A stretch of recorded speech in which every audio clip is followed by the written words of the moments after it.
Alright, welcome to my movement analysis project. My name is Taylor Ford, and I'm going to be taking you through the analysis of the three-point shot in basketball. I will be talking about the joints and what position they're in, what muscles are allowing for the joints to be there, and the action to take place. And I've got a couple phases that I'm going to take you through. Alright, so phase one is what I'm calling the square up phase. You're just getting ready to shoot the basketball here. You're in triple threat position in my picture here, for those of you that don't know that. Triple threat's just an athletic position in basketball. For the joints in this position, you have the elbow joints in flexion, the right elbow just a little bit more so than the left elbow. The right wrist is in extension and pronation with up to support the ball, and the left wrist is in a neutral position on the side of the ball. The knee and the hip joints are in flexion as well, and the ankle joint is in dorsiflexion. You've got some muscles working up here. You've got the biceps and the deltoids working on the upper body, and your thigh muscles, your quadriceps working on the lower body. Here's just an example of me getting ready to get in this phase. All right, phase two is what I call the load action or the load motion phase. You build that power right before you're about to jump and take the three-point shot. The joints in this phase, the elbows are in flexion. The right wrist is in extension and pronation, like the previous phase. The left wrist is neutral. The knee joints are in flexion. The shoulder joint is in abduction. And the hip joint is in flexion as well. And the ankle joint is in dorsiflexion. We've got a bunch of muscles working on this one. The muscles for the elbows are the biceps brachii, the brachialis, the brachioradialis, the extensor carpi radialis brevis, and the extensor carpi radialis longus. These are eccentric motions. We have the muscles in the shoulder that are the deltoid, the pectoralis major, supraspinatus, biceps brachii. And these are a concentric contraction. The muscles working on the hips are the gluteus maximus, the gluteus medius, the semitendinosus, the semimembranosus, the biceps femoris, and these are in eccentric contraction. The muscles working for the knee are the rectus femoris, the vastus lateralis, the vastus intermedius, and the vastus medialis. These are eccentric contracting muscles.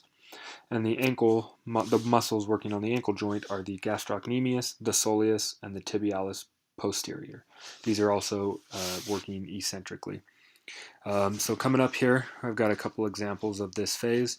The first one is going to be a real-time video, and then the next one's in slow motion, so just pay attention when you see the build-up of the power that comes from this phase. And there we have it. On to phase three. All right, so phase three is what I call the shooting motion or the jump shot itself. We've got a lot going on in this phase, so let's get to it. The joints for phase three are the finger joint, it's in flexion. The right wrist is in flexion at the beginning of the motion and then is in extension at the end of the motion, as you can see in the picture. The elbows are the same way. They will be in flexion to begin with and extension at the end of the motion. The shoulders are in flexion.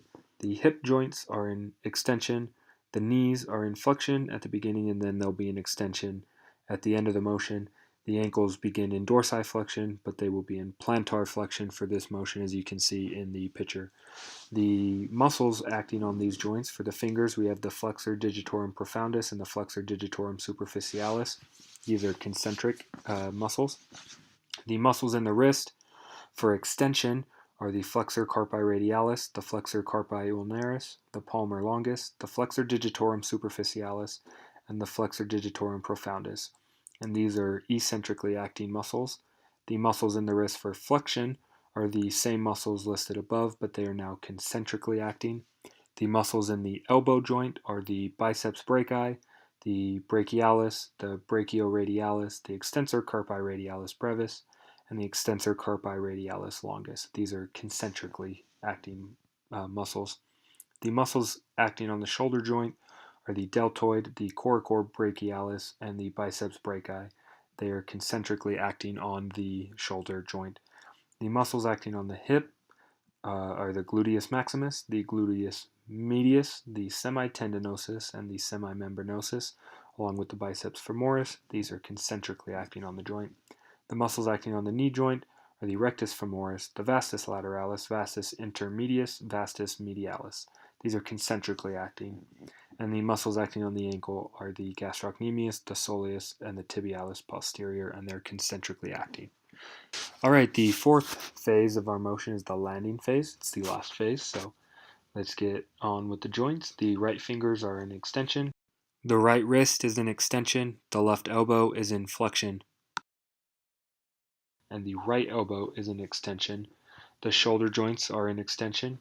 And the hips in my picture here, they're in extension. And the knee joints, they have a little bit of flexion going on, but when you're done, you'll be standing up, so they will be in extension.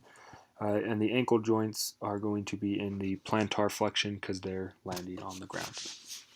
The muscles involved with this phase are for the right fingers are the flexor digitorum profundus, the flexor digitorum superficialis, and these are eccentric muscles for this joint.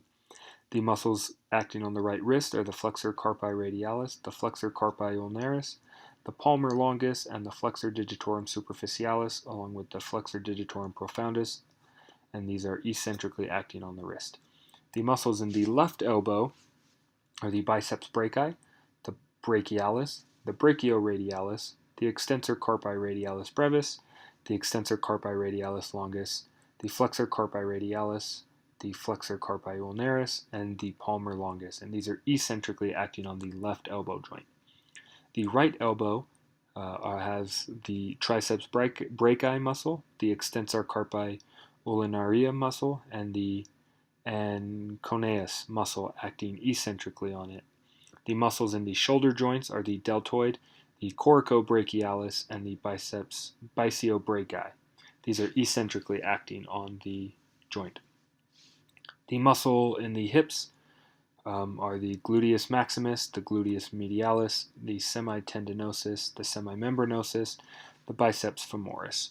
When the hips are in flexion, it's an eccentric reaction, and then when the hips go to extension and you're standing straight up, they are concentrically acting.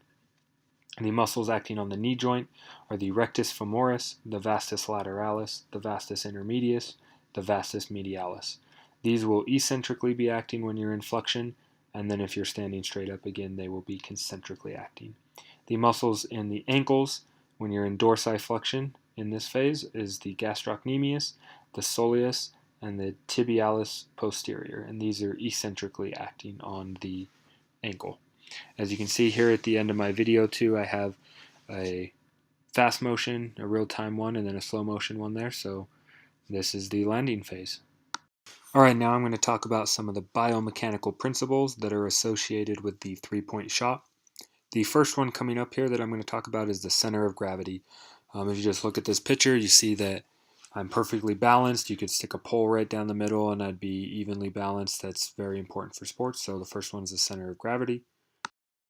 The second one is the muscle length tension relationship. This means that the length of a muscle is a factor in how much force the muscle can generate. This is caused by active tension. The third biomechanical principle is Newton's law of reaction. This states that every reaction has an equal and opposite reaction. Pushing on the floor to jump, the floor pushes back.